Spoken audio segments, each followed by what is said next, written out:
All right. So I will go ahead and start, the demo while that comes up. But as you've seen from some of the slides, we have a few documents here that are, for uh, like from a sales perspective, somebody might look at this and may not be able to understand much from it, but an engineering team would be able to go in and easily assess what's in this document and be able to produce, the components out of this. Similar is the case with an RFP, for example, that that may be provided by one of your customers. And how can we extract information out of that and be able to produce information and content that is relevant to that sales process, right? So we'll show you how we started this process within Salesforce and how it evolved for us. And as a part of that, I'll show you all the different variations and the ways that it's integrated into CPQ as well. So we have a Salesforce demo org here that that's pretty much a plain Salesforce instance. We have your standard accounts and contacts. I'll be using an account here called Tesla Motors, and we have an opportunity created on this. I mean, the Salesforce portion of this, the accounts and opportunities is pretty standard. So I'm not going to dive into that. So from what I mentioned before, a typical process would be that, when you have an opportunity and, I'm sorry, I chose the wrong opportunity. When you have an opportunity and when you have a sales process, somebody at some point would have to go into the quotes, and they would probably create a new quote. Let's say we create a new quote for Tesla and save that. Now this is where the complexity comes in, where now you have to go into the specific quote, then add individual products or a group of products, and add the quantities and all of that. Although CPQ, the interface is pretty intuitive, depending on the complexity of the products and the dependencies and all of that. Building this quote, from these products might be difficult. We only have about 300 or so products here, but most of the customers that we work with deal with thousands of products, and sorting through them and figuring out what to add, and then figuring out the dependencies and all of that gets really complicated within this tool. So what we've done instead is, so we've created a process, like I said, for analyzing documents and bringing data out.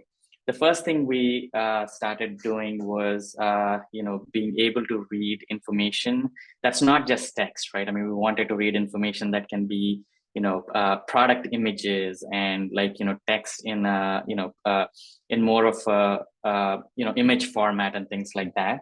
So we started our journey with a Lego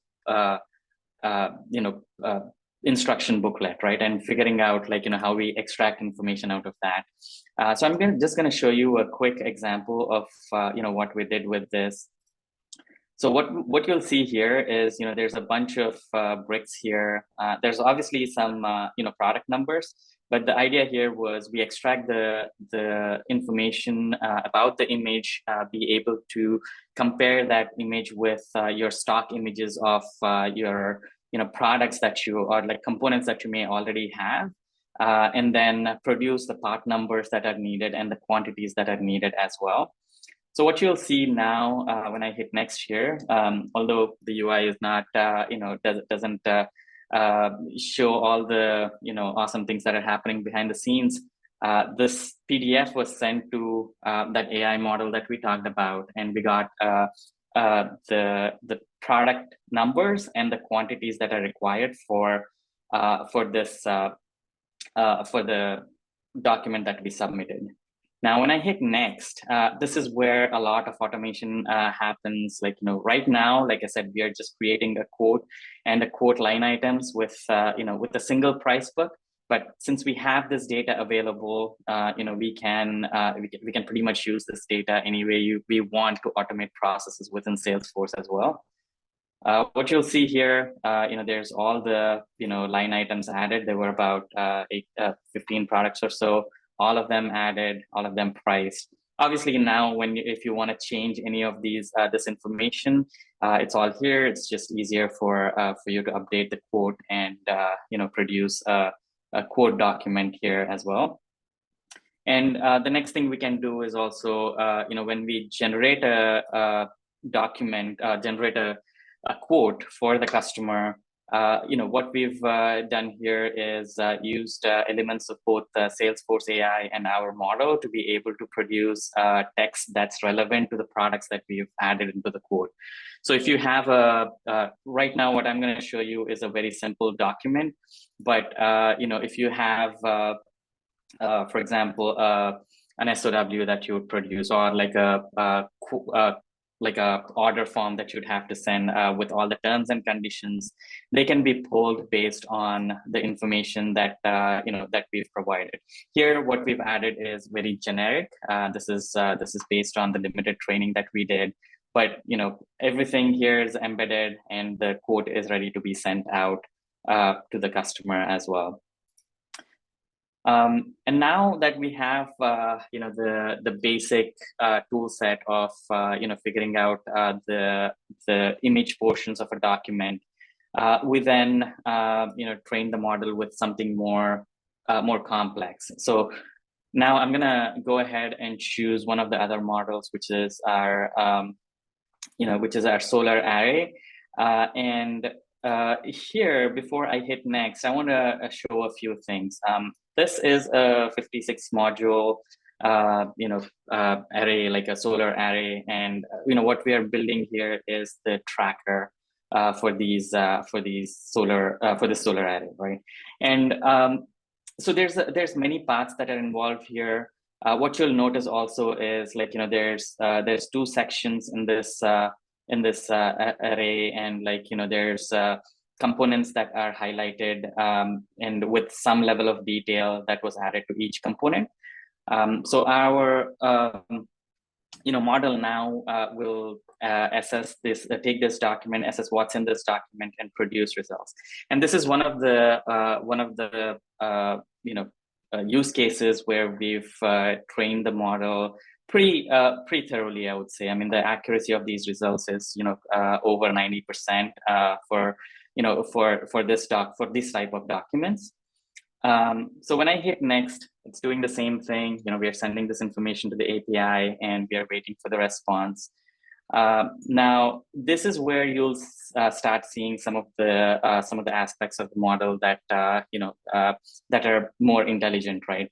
So we saw it was a 56 panel array, but you'll see some of the parts here are more than that, and the reason for that being we've used data that where the sales or the engineering team either had more parts for contingency, or this could also be that there are some end units that might need extra products added, so they can be included in the entire set. So it was intelligent enough to figure those out and give us numbers based on our previous quotes that we generated. And now the rest of the process will be the same, right? I mean, from here we have all of the data. We can automate the process. We can create multiple approvals or anything that we want as a part of this. And you'll see again, we've been able to generate the quote line items, automatically out of that, and along with all the quantities and everything else. Now, the one other thing I want to show you, which we are in the process of training, right? And just to show you, where this model actually requires all the inputs. For one of the PDFs that I showed, which was the electronics, for an electronic manufacturer, you will see here when I hit next that the document has many components, in different formats, and all of these components, the model needs to be able to understand all of these components. We've only started training this model, probably in the last few days, and we've started seeing results already, based on the limited data that we have. So when I hit next, and this is probably going to take, a few seconds, I would say, to be able to parse the larger document. This is probably maybe 25% there. But I think the point here is that, the more data that you have that you can feed into the process, the more, accuracy that you can get, out of this model as well. So, like I said, I mean, there were a large number of components, but so far the process here is only able to figure out, like, some of the components here. Again, the rest of the process, like I said, will be the same. I mean, it can be automated in a lot of different ways, right?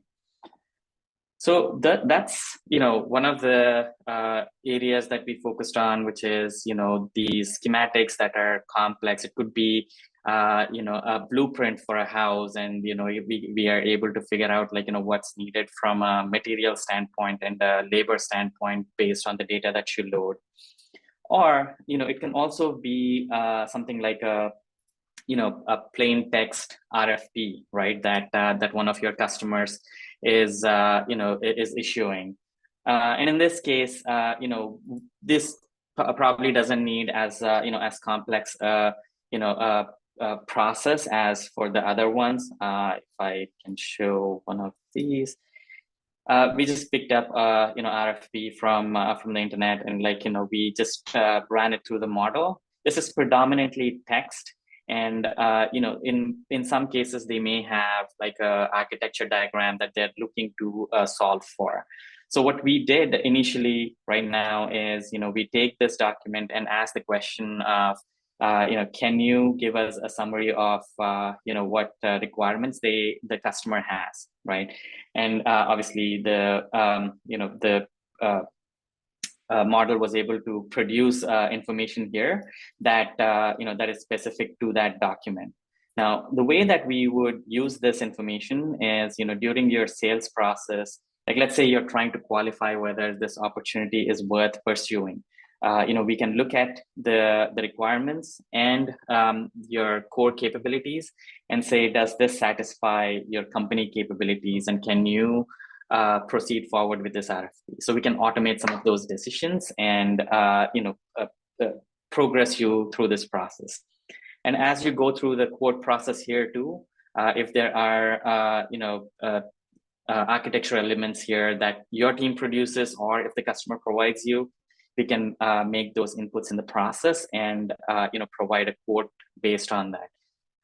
Just as an example, if you're a services company, and you like let's say the software services company, and you have an architecture diagram that you deal with, and if we have data on some of these architecture diagrams and your services that you provide and the type of individuals that you need to solve for a problem, we can input that into our model, train it, and have it produce. You can just provide a new architecture model, and it would be able to produce a list of the resources needed for you to produce a quote for that. And all of that again can be embedded into a final document, like I showed. When you're generating a document on the opportunity itself, you can embed all of that information onto that document that's produced here. So that's some of the capabilities that we wanted to show. Obviously, from a CPQ standpoint, like I said, we have the information, we have the data set that we need from any of these documents, and we can automate the actual quote generation process based on that data in any customized way as we would like. I would take a pause there and see if if there are any questions.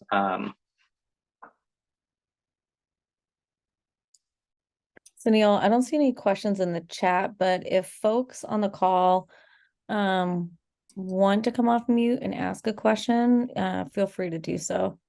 I'll give you a minute to do that.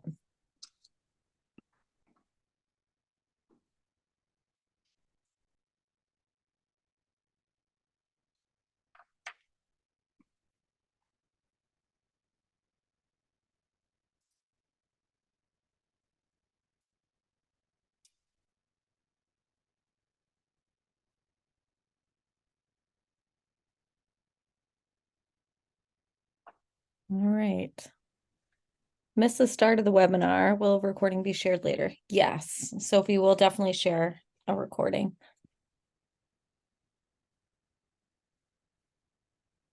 Sunil, I don't see any other questions.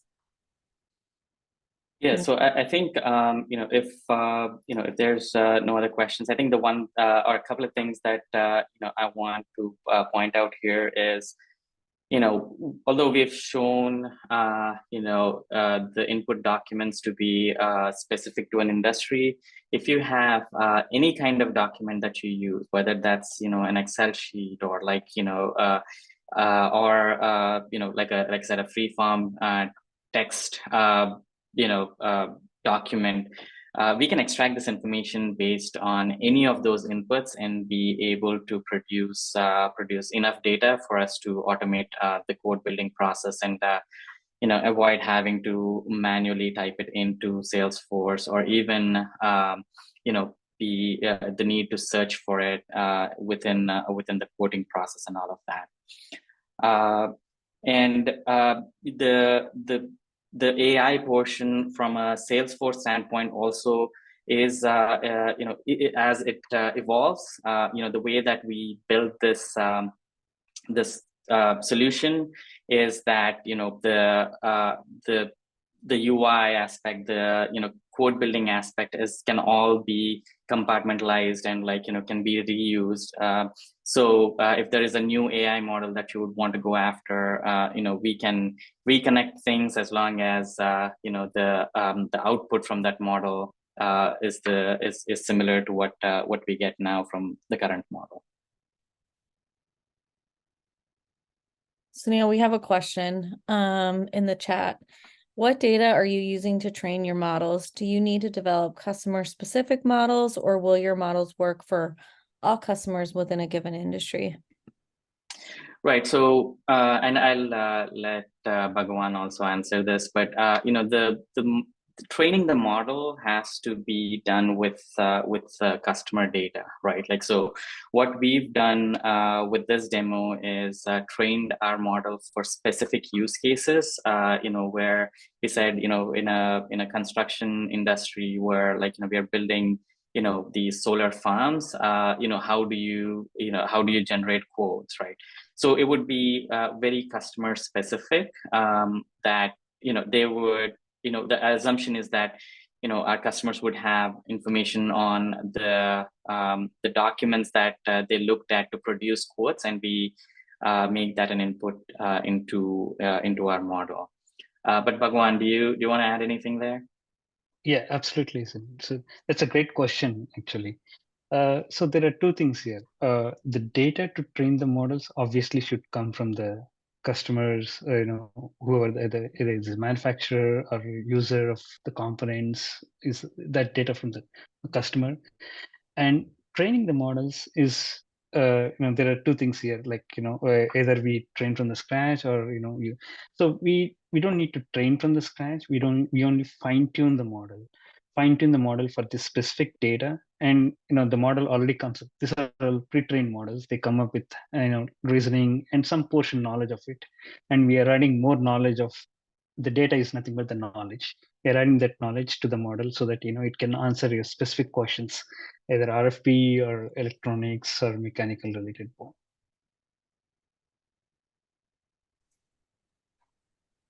Sunil, there's another question. How do you handle PII? Right now, I think the model basically doesn't differentiate between between these types of data. But one thing that since the the way that we build this is, API based. We, especially if we have tools that can sit in between and scrub some of the information, we can do that. But I think that's something that we still have to figure out where the security controls need to be added. The model itself can be deployed, on-prem,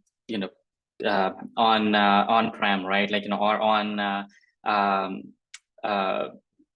on an infrastructure that's that is more secure, I guess, at this point. But yeah, I mean, from a solution standpoint, we haven't solved for that yet. That's something that we'd probably be looking at, with the type of documents that might come in.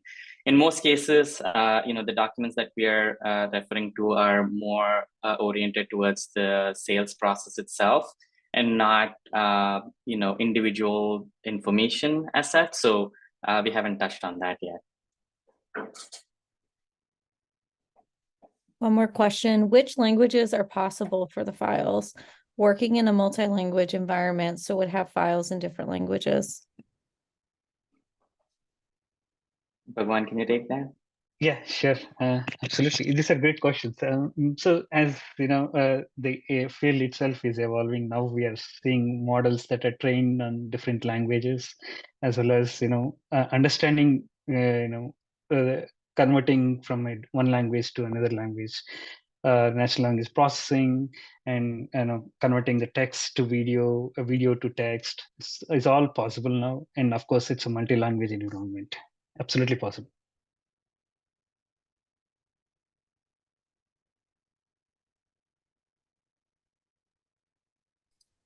All right, I don't see. Yeah, so we haven't tested the model right now for any language other than English, but I think the model itself is capable of other languages. We just have to do some more testing in different languages, I guess.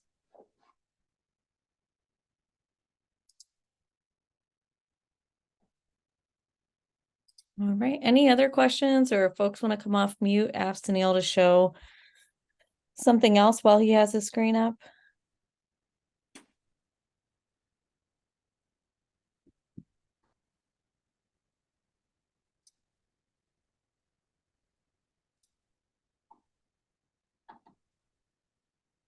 Nope.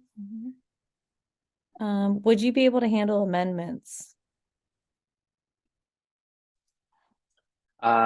Yes, I think that's possible. I think it's all this all works in the same context, so you can provide additional information and ask for the output parameters to be changed. So yes, I mean that's that's definitely possible.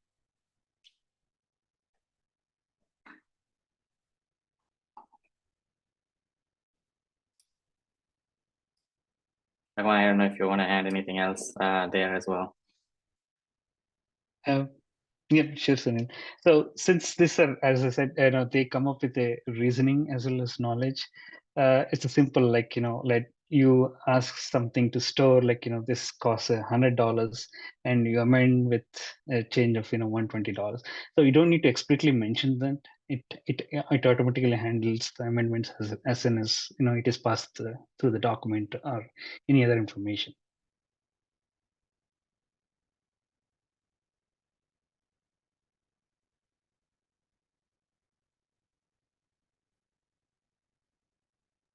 Another question, how long does it take to train a model for a customer? I assume that is dependent on number of products and amount of data available. And if customer rolls out a new product, would the model need to be updated? Yep. I can take this, Sunil. Yeah, Yep. sounds good. So yeah, as you know, said, it depends on the data and the number of products. So and with the compute infrastructure that we have today, we can train petabytes of data or terabytes of data in a day, and the infrastructure is so vastly available that even we can accommodate various training GPU trainings, and that's all possible.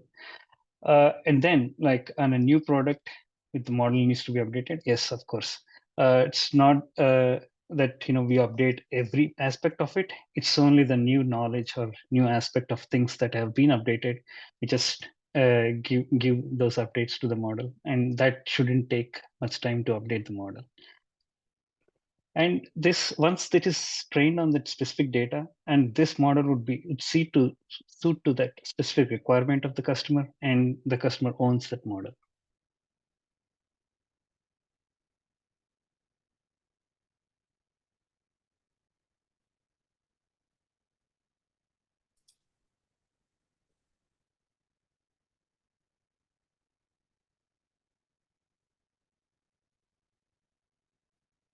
I don't see any other questions in the chat right now. But if we want to close out, I guess Sunil, either I can take the screen, or if you, I guess I'll take the screen. We wanted to leave you with contact information, and I did not include Bhagavan here, but for sure, if you need to get in touch with Bhagavan and want to talk more about the language model or SmartTrack AI, you can definitely reach out to Sunil and I to get in touch with him. But we're very grateful for everyone's attendance today, and we're happy to stay on and answer more questions if folks want to come off of mute or add questions in the chat. But if you are interested in looking into this solution with us and learning more about Salesforce, CPQ, or the AI model, please reach out to either Sunil or myself using the contact information on the slide. But thank you so much for joining us in your day, and we hope to talk to you soon.